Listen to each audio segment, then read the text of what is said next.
Shame on you! Shame on you! Shame on you! Shame on you! No freedom for hate speech! No freedom for hate speech! It's easy virtue. You know, you can stand up in front of 900 people with your placard and your screeching, and you can declaim to the entire audience your fundamental moral superiority. You can tell everyone at once that they're all beneath you and you're standing for the right thing, and absolutely none of that is earned. Lock him in and burn it down!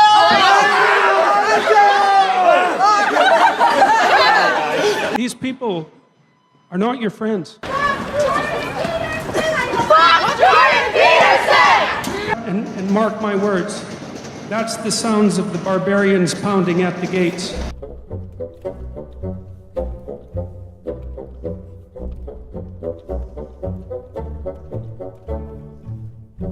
For centuries, universities have been nurseries of intellect, shapers of society, and more often than not, agents of social progress and economic mobility. The passion and energy of young people have played an enormous part in that, but passion made brittle by ideology that goes unexamined or unchallenged promotes hatred. It does not fight it. And so, faculty, students, staff, and visiting speakers must continue to be allowed to articulate positions that will offend, challenge, or even upset. It must be done safely and respectfully. Otherwise, in the long run, we are all the poorer and our fundamental shared values are at risk. These words were written in an op-ed entitled Why We Invited Jordan Peterson to Discuss Compelled Speech, written by the Principal of Queen's University, Daniel Woolf.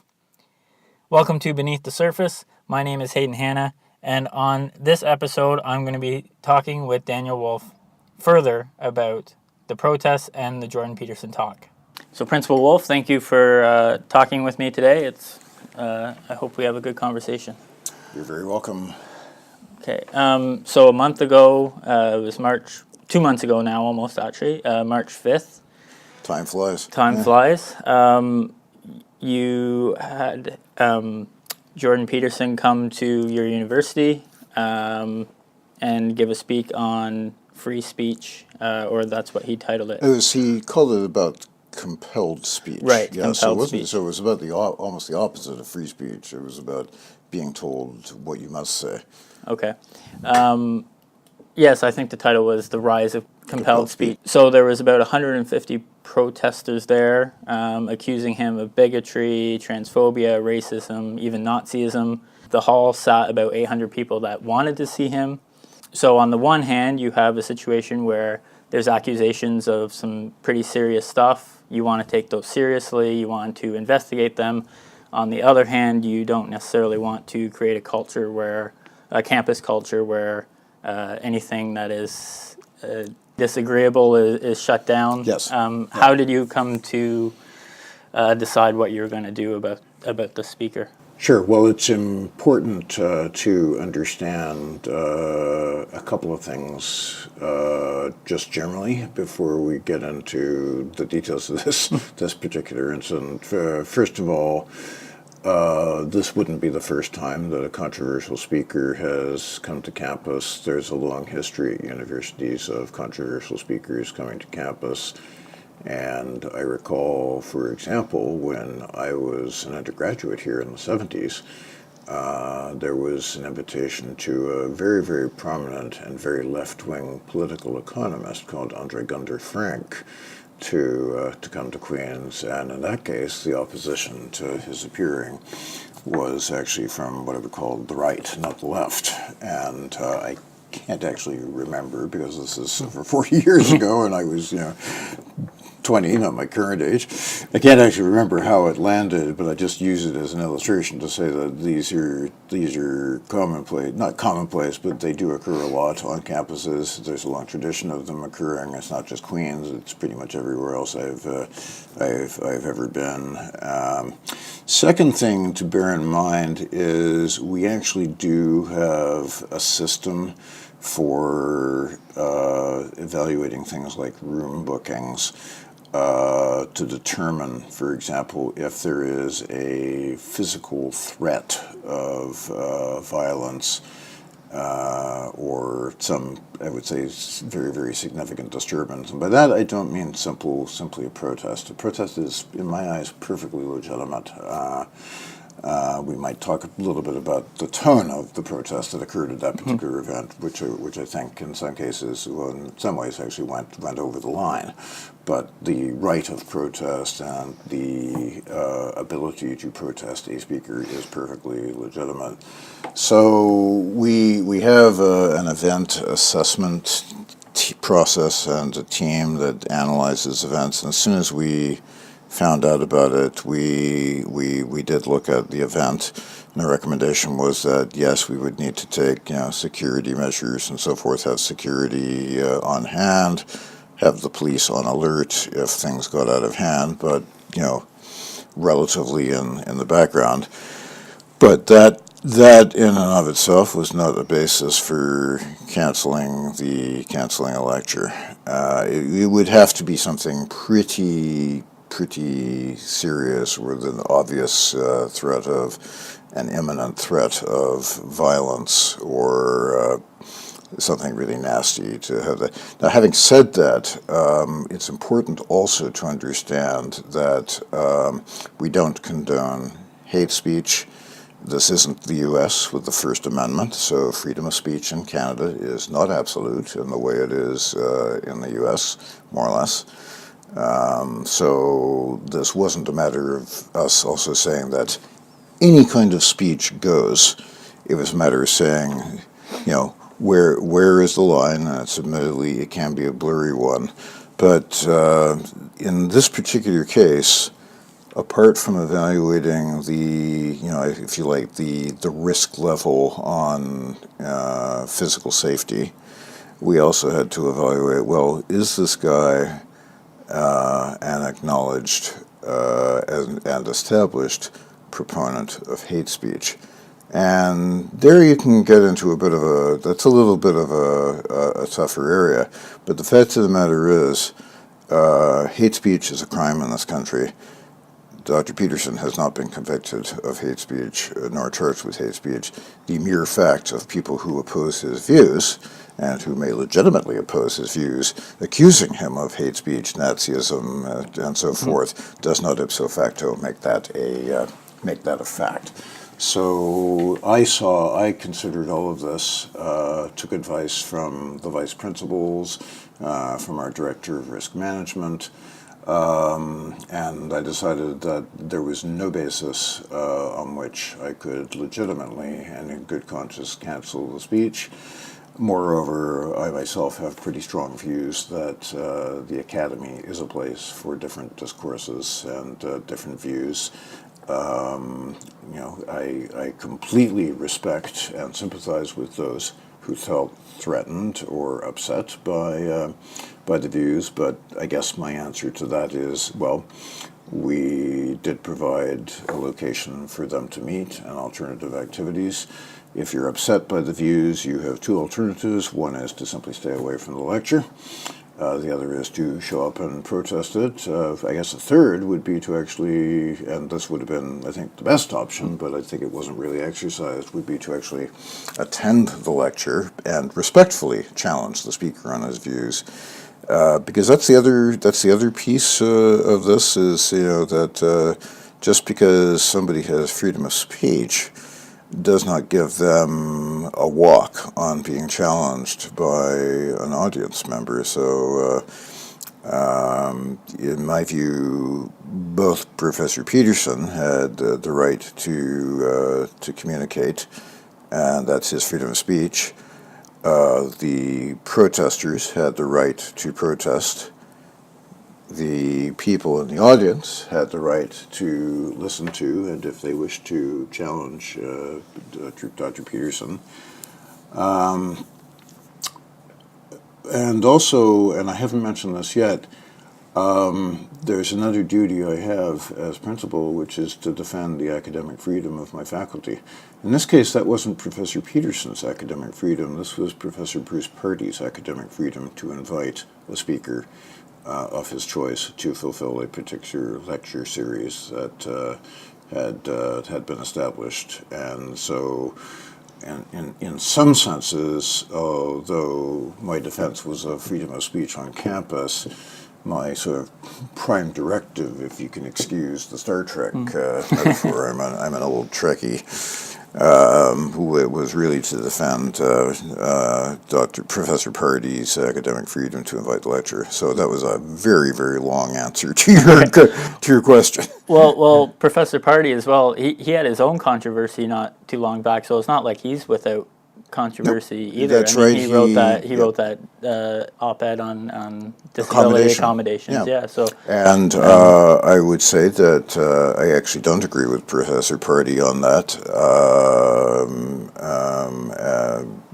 Really, but that's not really the point. Right. My opinion and his opinion don't matter. The point is he is entirely within his rights as an academic to express that view, and similarly, those members of his own faculty and elsewhere in the university and elsewhere across the country are entirely within their rights to challenge him on that view. That's what the university is about. I think if I understand some of the critiques correctly, one of the things was, yes, it was Professor Pardy that invited Dr. Peterson along, but it wasn't like the School of Law's name wasn't attached to that event, Nope. right? I mean, nor was the university's. Well, I'm not sure. I mean, on the podium, didn't it say Queen's School of Law? Is that right? Well, it did. The dean of law introduced the event, but it's important to remember that faculties or schools and the university as a whole are apolitical institutions. We will provide a space for a speaker, but it is not necessarily an official Queen's event.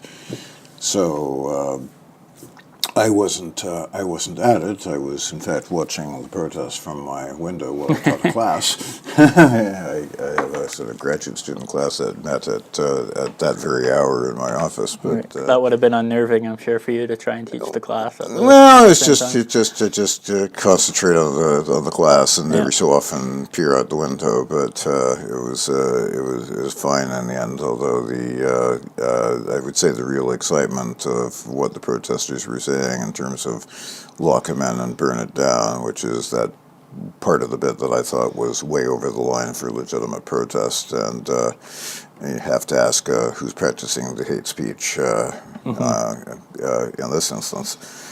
But nonetheless, we carried on with the class, and it was over before the real noise started. Right.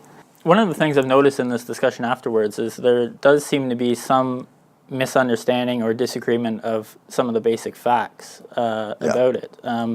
So we were just talking about having the Queen's name associated with it, and that is debatable. But it was also, I heard initially that it was funded by Queen's, and that's not the case either. It was a private sponsor, a law alumni, right? We have a lot of what I would call special events lectures that are often funded either by a sort of annual gift from an alum or a donor, or by an endowment. So that's actually quite routine. It's my understanding that, as per our usual practice, the donor was not at all involved in the selection of the speaker. So I would say, to be clear, no operating dollars were used to fund the talk.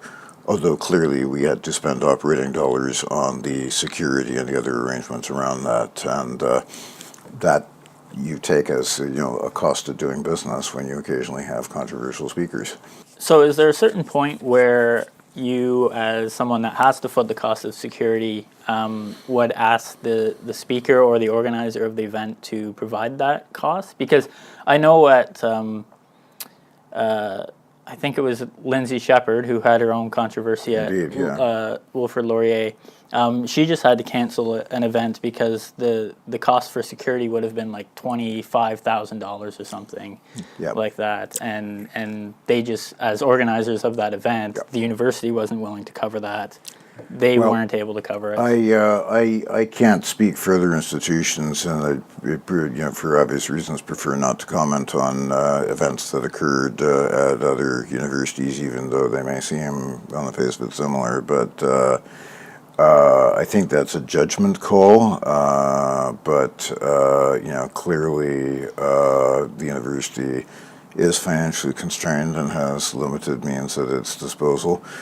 But on the other hand, the principle of if you canceled every talk that threatened to have some kind of controversy and didn't at least provide some basic level of security, which is why we actually have a security team in part, then I think you'd very rapidly wind up having no speaker at all, or very, very few talking about anything of any substance.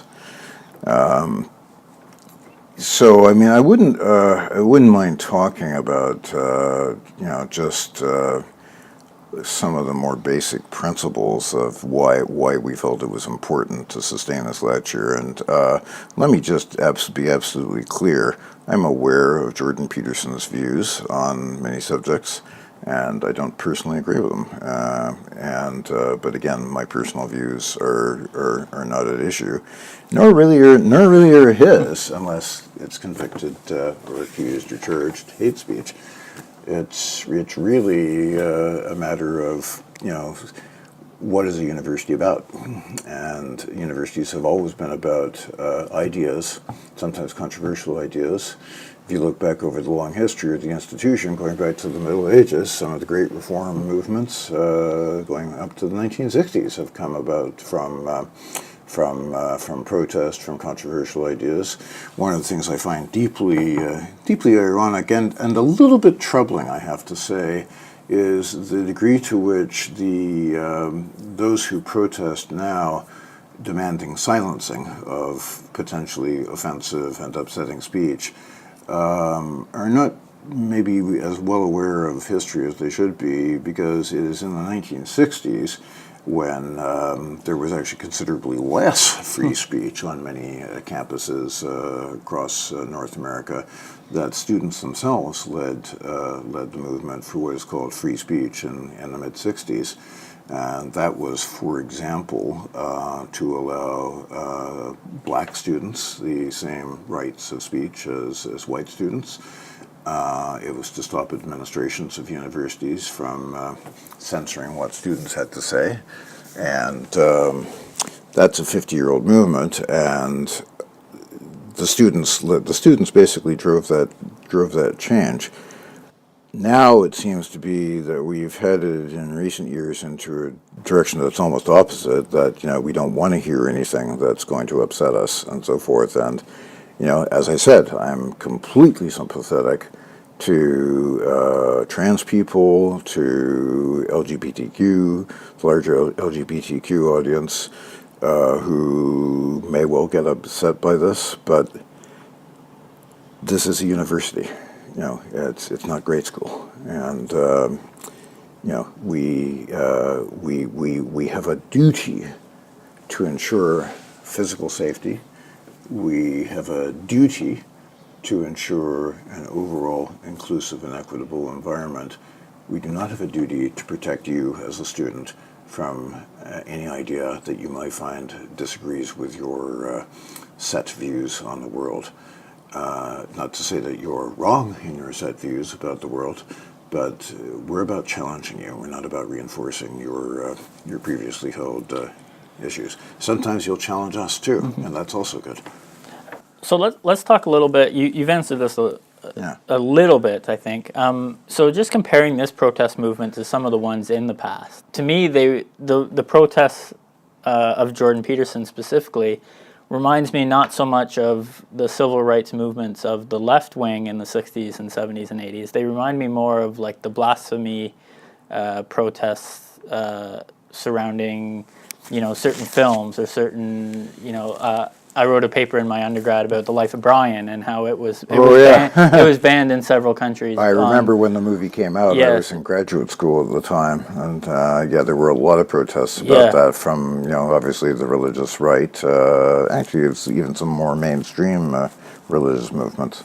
I don't know. Maybe you disagree with me, but to me, these protests of Jordan Peterson remind me much more, not so much of the civil rights movements, but actually more of the kind of censoring No, I actually don't disagree with you, Hayden. I think there is a certain similarity there. It's because it is basically, I mean, the civil rights type movements were about having free speech and the right to say what you want.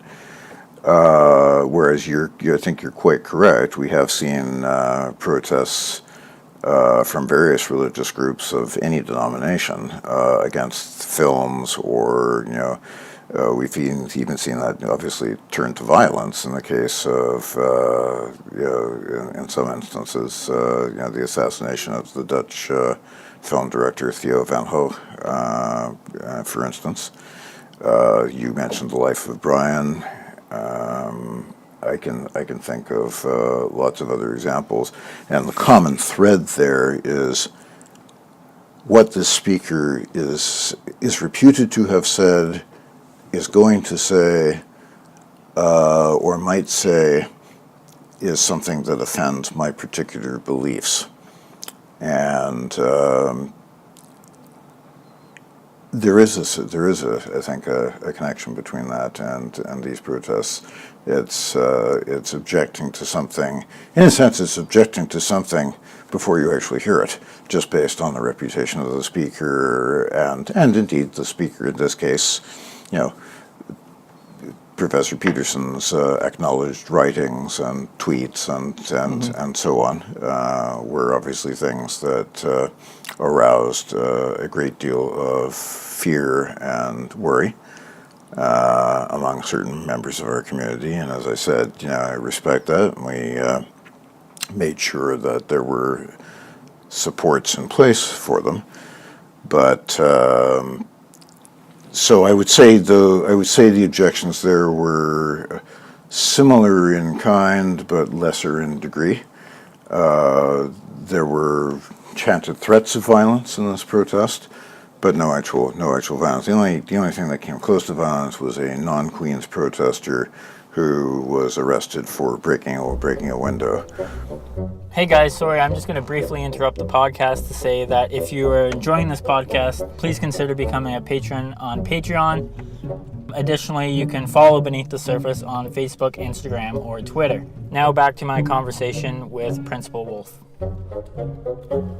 So one of the things that I think have characterized this sort of debate between, we'll say, Peterson on one side and then the protesters on the other, is that there seems to be things that aren't necessarily intellectually pure, and by that I mean, you're not just throwing ideas back and forth, but you're resorting to other methods. I would say protest isn't something that is, it's not an idea that you're presenting to challenge something. You're actually resorting to some other tactic that isn't, exactly part of an intellectual pursuit. And that's happened on the other side as well. Like I think Peterson, when he first started, he developed this program where you could type in the course description of a course, and then it would rate that course description in terms of a percentage of how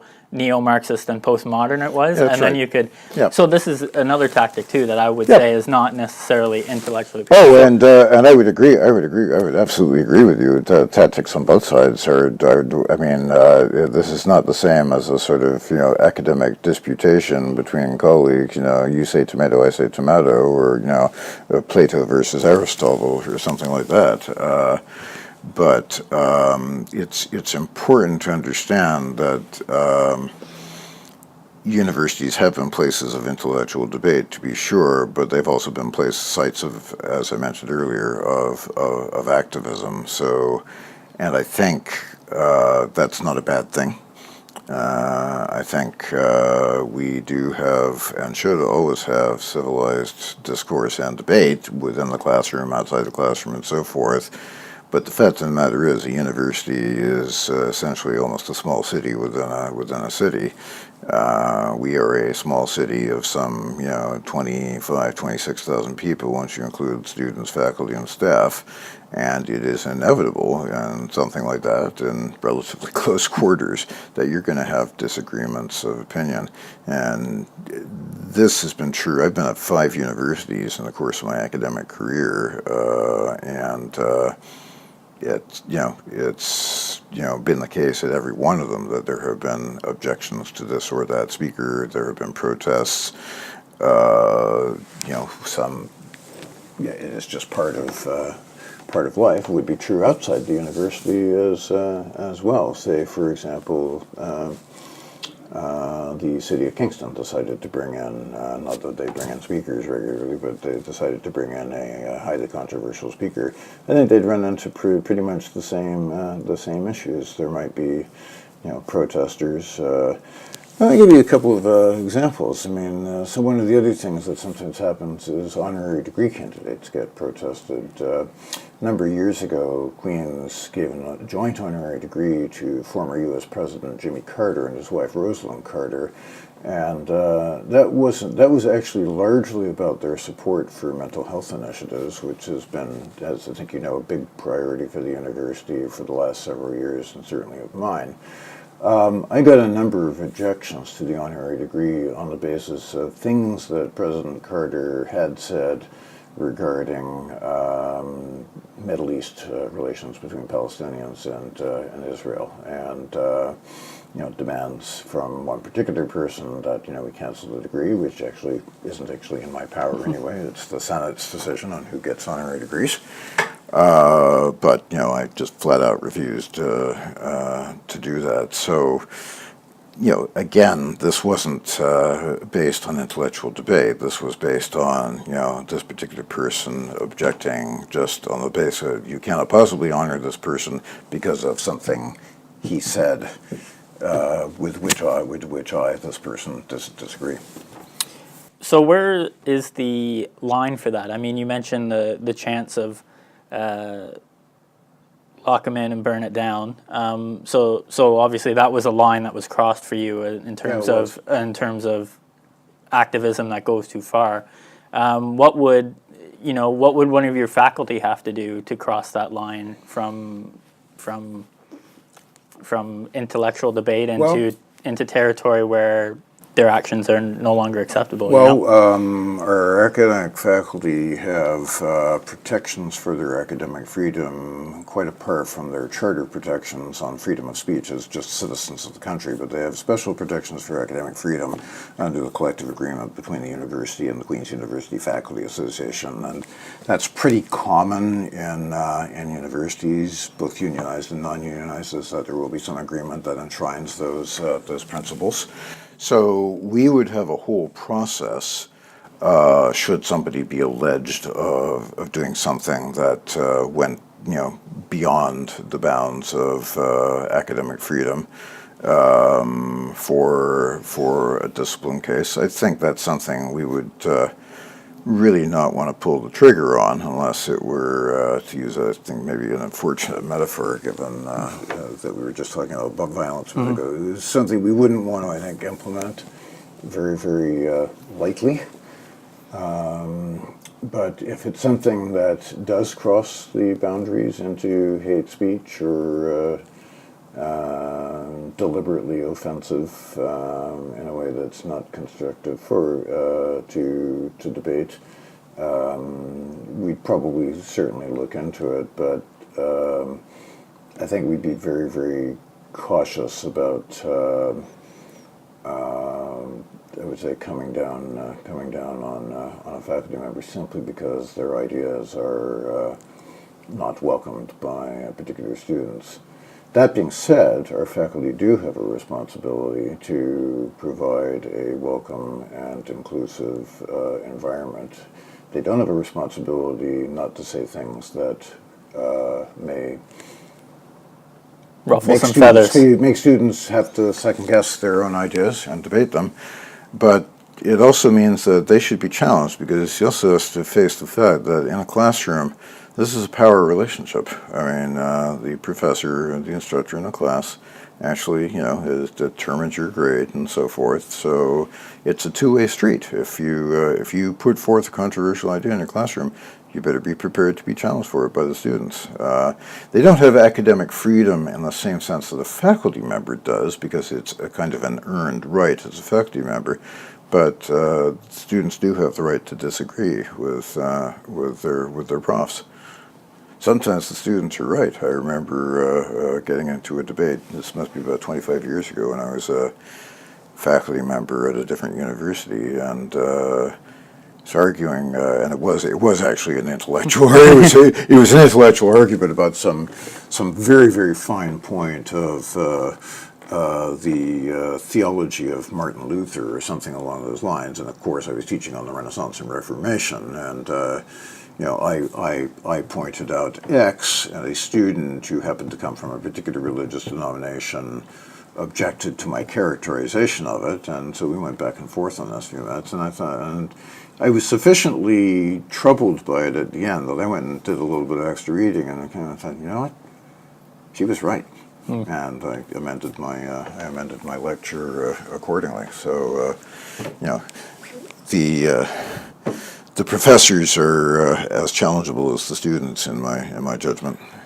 So what about someone like Peterson, who his power now, I would say, ranges almost beyond the range of academic freedom, because at the beginning certainly not, because he was threatened with his job and that sort of thing. So the university did wield a significant amount of power over him, I would say. Yeah, I'm not sure if his job was threatened. I'm obviously not conversant with the ins and outs of, another institution, but let's just say he came to prominence as a result of a particular issue involving he did receive use of pronouns. Yeah, he did receive letters from the dean. But now, like, if he were to say, if the University of Toronto did deem him to be spewing hate speech or something, or he was convicted, I think the protesters would outnumber the protesters against him at this point. I mean, so how would how would a university handle that, where they gain some amount of power from a structure outside of the university? If you understand my question. Yeah, I'm not quite sure I do, so if you want to maybe rephrase. Okay. I think I do, but I'm not entirely sure. Right, so Peterson now derives some amount of power and authority outside of his position as Yes, a he's university become very physician, prominent. right? His book, he's got a lot of supporters, including some on the alt-right, including some, be it said, some on the alt-right that he actually specifically, disavows. That I don't want that support. I think he would characterize himself more as a classical liberal than as an arch-conservative. Other people hold a different view. Right. But so how does a university contend with that power structure now, that he could almost say it doesn't matter what he says anymore, because even if he lost his job at the university, he would still have a significant following. He would, but I would say the university still has a responsibility to uphold its duty of care to its community, and let's take Professor Peterson off the board and just talk about, for say, a hypothetical case of a person like that who becomes prominent for certain beliefs and views that are seen by certain groups to cross the line of hate speech or offensive speech, but in fact have not been established as such. So Professor Peterson has attacked certain disciplines. Again, something I don't agree with him on at all. But he hasn't said something like, nor would my hypothetical Professor Peterson-like person have said something like, I think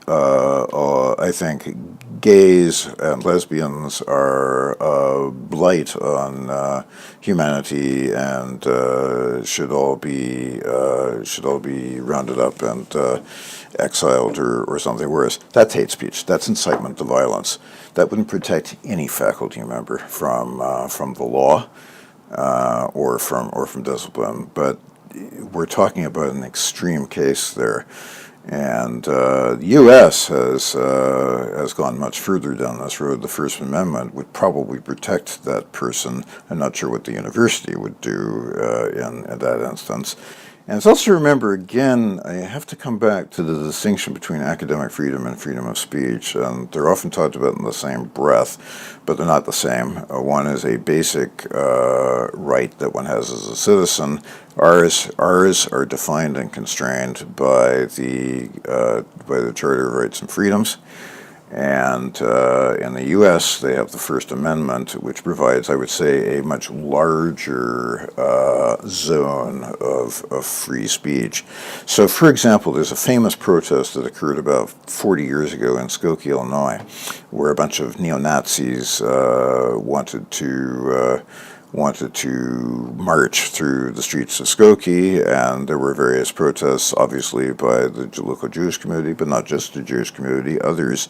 And ironically, the Nazis were defended by the American Civil Liberties Union, who probably absolutely despised the Nazi view, but felt it their duty to protect that freedom of protest. That's an American view. We don't have quite that view here. So I think groups that practice hate speech, individuals that practice hate speech, they are prescribed by law. But how a university would deal with that will be very much contextual and depend on their collective agreement, their disciplinary processes, and so forth. We would have a set process, negotiated and clearly laid out with our faculty association, should that ever come to pass. But we, in the case of the Peterson case, I don't think that's what was at issue. I can't comment on the internal dialogue at U of T. I'm not at U of T, and they have their processes. But both academic freedom and freedom of speech within a Canadian context, within a Canadian university context, have reasonable constraints on them that are designed to protect groups and individuals from incitement to violence, incitement to hatred. And I have to say I prefer that approach to the either all speech is constrained or a large portion of speech is constrained on the one hand, or absolutely anything goes, and which seems to be the First Amendment approach in the States. I would actually tend to agree, because I think some speeches, I mean, obviously dangerous ideas exist and should be constrained to a certain extent, and on the other hand, you don't want them, you don't want it getting out of hand, so you can't say anything, because the one critique I've always had of, say, Peterson, or maybe the First Amendment approach, is that it puts a tremendous amount of faith in human reason, right? Like that people can be challenged and see dangerous ideas for what they are, when we have instances of history of just complete collective madness, where dangerous ideas just take hold and everyone seems to. Nazi Germany, early to mid-30s, yeah, and that's not the first example or the last example. And you think, maybe that should be constrained, and on the other hand, you do want to put your faith in human reason that those dangerous ideas, will be seen for what they are. Yeah, well, I'll go back. I mean, one of my favorite historical utterances on these principles comes from the 18th century German philosopher Immanuel Kant. And his definition of enlightenment, which was the process that was unfolding in the Europe of his era, was the exercise of individual reason and the ability to express one's ideas freely. And Kant recognized that the exercise of one's freedom to think and freedom to express was nonetheless constrained by law. So the example I sometimes use in teaching this material is you might, for example, object to paying taxes. You might claim, I flatly disagree that the government should be taking my money and so forth. You're perfectly free to express that in public, to write letters, to publish op-eds. There's nothing the government can do to touch you. Nonetheless, the law says that here's the tax rate, buddy. This is your level. And if you don't pay up, then you have violated the law. So freedom to think, freedom to speak are not quite the same as freedom to put those ideas into action. And we more or less have that. We more or less have that system. Our legislators make laws. Our courts test their constitutionality, and sometimes social context changes, and a law that looks just, 40 years ago suddenly looks very unjust in the face of changing social mores and expectations. But there's always the ability to object. So let's talk about laws changing, because do you ever worry? I mean, you're a history professor. Yeah. Do you ever worry that your stance now will be seen in 20, 30 years as on being on the wrong side of history, or? I can't say it keeps me up at night. I mean, I will say that I didn't take a long walk in the snow, so to speak, on this particular issue, because to me, on the Peterson thing, because to me it was a no-brainer. But I will say that I did think a little bit back in history, and sometimes you have to take what is a controversial or unpopular stand in these views. And I recall in the late 1940s, early 1950s at Queen's, and if you look back through the history of Queen's, you can read about this case. There was something called the Israel Halperin affair. Halperin was, I think, a math professor of very, very left-wing views. I don't know whether he was a card-carrying communist, but certainly well known as such. And the principal of the day, Robert Wallace, defended Halperin against demands that he be removed from his post and so forth. One or two other institutions around the country did not make that call when it came to faculty of left-wing views, and history's not been kind to those decisions, put it that way. I think it's been kind to Principal Wallace. So I can't predict 20 or 30 years ahead. I'll probably be dead, so you don't have to worry. But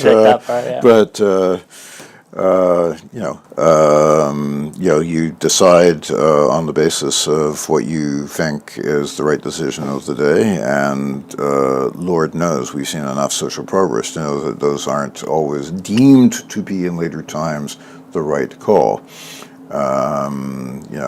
We're having a lot of controversy around Sir John A. Macdonald because, let's face it, he made some calls, particularly on Indigenous matters, that we would now regard as reprehensible, but those weren't the views of his day. So, yes, sometimes you're on the right side of history, sometimes you're on the wrong side, but history itself changes views, and it doesn't always land permanently on one spot. Principal Woolf, I thank you for talking with me. It's been a great interview, good discussion. I feel like I learned a lot, so thank you very much. It's a topic that's near and dear to my heart, so thank you for giving me the opportunity to comment a little further on it. Hey guys, thanks for listening to my conversation with Principal Woolf. A reminder that if you're enjoying these Beneath the Surface podcasts, that you can support us on Patreon. The link can be found in the description. Additionally, you can follow Beneath the Surface on Instagram, Facebook, or Twitter. In addition, I've started writing some blogs to further elaborate on my thoughts on my chats with all my different guests. So the link to that will also be in the description as soon as it becomes available. I really encourage you to check that out because maybe there's something we missed in our conversation that I thought of later, and then I covered it in the blog piece. So definitely check those out. Thanks again for listening. This is Beneath the Surface. I'm your host, Hayden Hanna, and I'll catch you next time.